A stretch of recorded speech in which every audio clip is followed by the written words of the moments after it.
Hello student, good morning to all of you. Today we will discuss about the example of chemical reaction.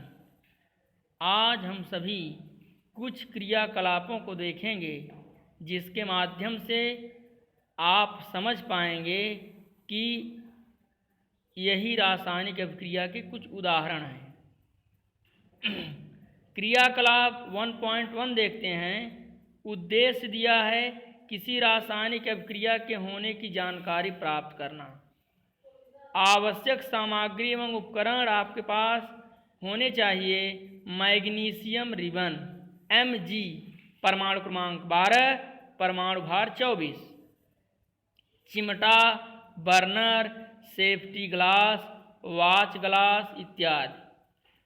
तो हम लोगों के पास magnesium ribbon होना चाहिए, चिमटा होना चाहिए, burner, safety glass, watch glass इत्यादि होने चाहिए। तो इसके आगे हम क्या करेंगे, आप चित्र के माध्यम से देख रहे हैं कि चिमटा, burner, magnesium ribbon, watch glass, magnesium oxide. तो चिमटे से पकड़ करके हमने क्या किया, बर्नर की सहायता से मैग्नीशियम को जलाया। तो आप नीचे देख रहे हैं कि एक बर्तन में मैग्नीशियम ऑक्साइड का चूर्ण नीचे गिर रहा है। चित्र मैग्नीशियम रिबन का वायु में दहन कर मैग्नीशियम ऑक्साइड को वाच ग्लास में इकट्ठा करना। वाच ग्लास में इकट्ठा करने पर आपको आसानी से इसका कलर पता चल जाता है।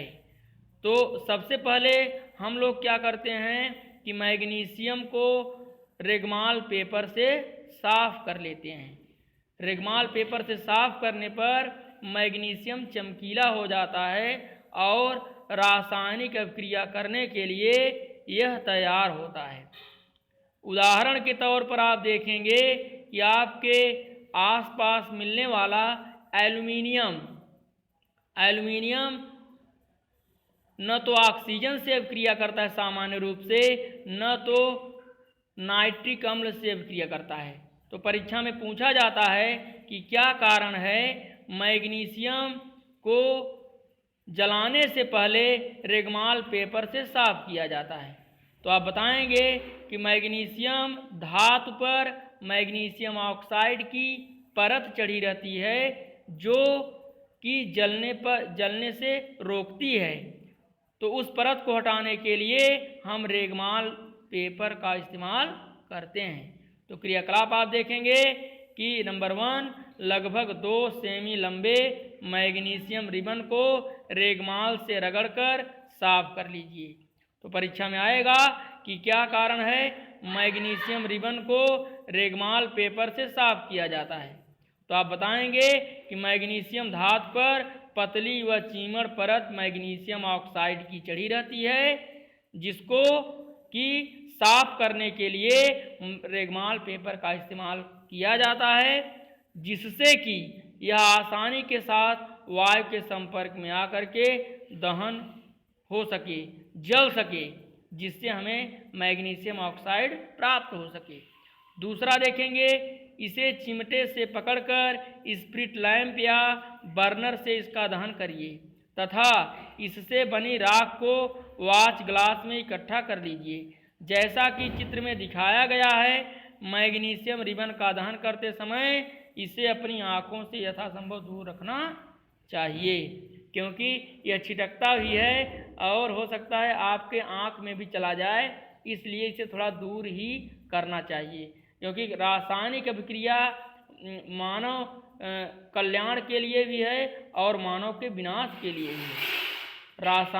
रसायन विज्ञान मनुष्य के लिए वरदान भी है, अभिशाप भी है। इसलिए हर रासायनिक अभिक्रिया में आप ध्यान रखेंगे कि कोई दिक्कत न हो बीच में, क्योंकि इसके प्रभाव से आपके हाथ, आँख, मुंह जल सकते हैं, कुछ अंग का नुकसान हो सकता है। इसलिए बड़ी सावधानी के साथ प्रयोगशाला में हम रासायनिक अभिक्रियाओं को देखते हैं और संपन्न करते हैं।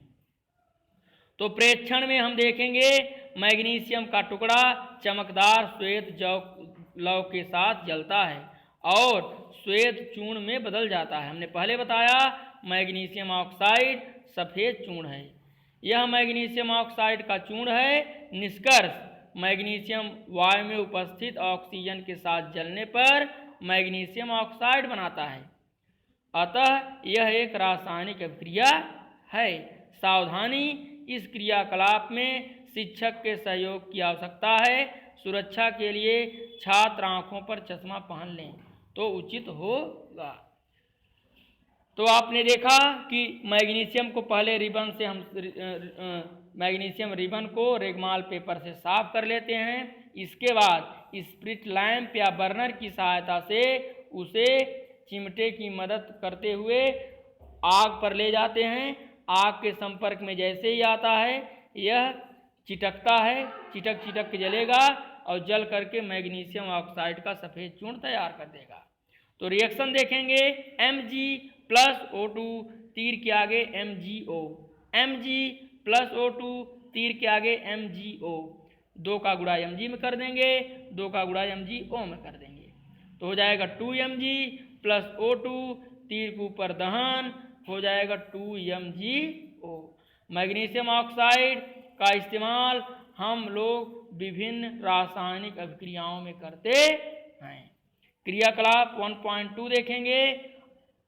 उद्देश्य, अवक्षेप विधि द्वारा लेड नाइट्रेट तथा पोटेशियम आयोडाइड में विलयनों की अभिक्रिया की जानकारी प्राप्त करना। तो आवश्यक सामग्री एवं उपकरण आपके पास क्या होने चाहिए? परख नली, लेड नाइट्रेट, पोटेशियम आयोडाइड। क्रियाकलाप 1, परख नली में लेड कोष्ठक में सीसा नाइट्रेट का घोल लीजिए, मतलब लेड नाइट्रेट का घोल PbNO3 का होल ट्वाइस, PbNO3 का होल ट्वाइस। आप लोगों को सूत्र भी बताया गया था किस प्रकार सूत्र का निर्माण होता है क्लास 9th में। उस फेयर को उठा करके आप देख लीजिए। नंबर 2, इसमें पोटेशियम आयोडाइड का घोल मिला दीजिए। पोटेशियम आयोडाइड का घोल भी हमें मिला देना है। मिलाने के बाद हमें यह देखना है कि किस रंग का यह है और सावधानीपूर्वक इसे रख देना है। प्रेक्षण, लेड नाइट्रेट के विलयन को पोटेशियम आयोडाइड के विलयन के साथ मिलाने पर पीले रंग का अवक्षेप प्राप्त होता है। तो रिएक्शन देखेंगे, PbNO3 का whole twice plus KI, KI के आगे 1 का गुणा कर देंगे, 2 का 2KI हो जाएगा। तो तीर के उधर जाएंगे तो लिखेंगे 2KNO3 potassium nitrate plus PbI2, क्योंकि I की वैलेंसी 1 है, Pb की वैलेंसी 2 है, तो 2 उधर चला जाएगा और 1 इधर, PbI2 इसी का पीला अवक्षेप प्राप्त होता है। निष्कर्ष, जब दोनों विलयन आपस में क्रिया करते हैं तो पीले रंग का पदार्थ लेड आयोडाइड बनता है, जिससे विलयन का रंग पीला हो जाता है। यही रासायनिक अभिक्रिया कहलाती है। तो विलयन किसकी वजह से पीला होता है? Lead iodide, PbI2, capital P small b capital I उसके नीचे 2।